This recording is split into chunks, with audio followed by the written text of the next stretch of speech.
وعلیکم السلام ورحمۃ اللہ وبرکاتہ۔ محترم بھائی نے ایک روایت بھیجی ہے جی، پیٹ کی بیماری سے موت، من قاتلہ بطنہ لم یعذب فی قبرہ، یہ والی کہتے ہیں جی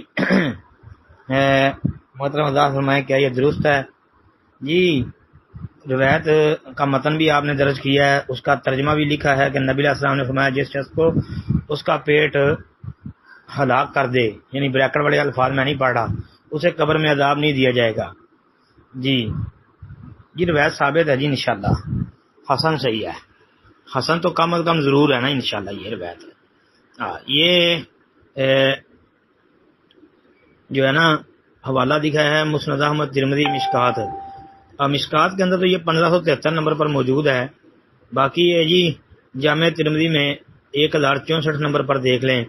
اس کے علاوہ یہ سنن نسائی کے اندر 2053 نمبر پر بھی دیکھیں تو مسند احمد کے اندر جو ہے نا یہ روایت بھائی 18310 نمبر پر یہ موجود ہے، 18310 نمبر پر یہ روایت مسند احمد کے اندر آتی ہے، 11 نمبر پر بھی ہے، 12 نمبر پر بھی ہے جی۔ اس کے علاوہ یہ مسند ابو داود الطیالسی 1288 نمبر پر کو بھی دیکھا جا سکتا ہے۔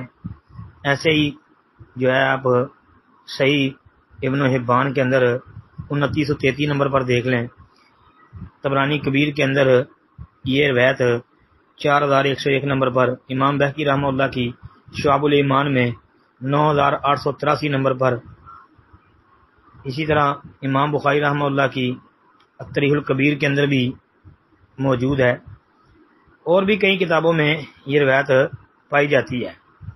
تو روایت انشاءاللہ یہ جو ہے نا اللہ کے فضل رحمہ سے ثابت ہے۔ پھر اس کا ایک بڑا مضبوط شاہد جو ہے نا، جس کو سمجھو کہ بڑا مضبوط شاہد بنا کے پیش کیا جا سکتا ہے، وہ ابو ہریرہ رضی اللہ تعالی عنہ والی روایت، آپ اس کو سامنے رکھ لیں۔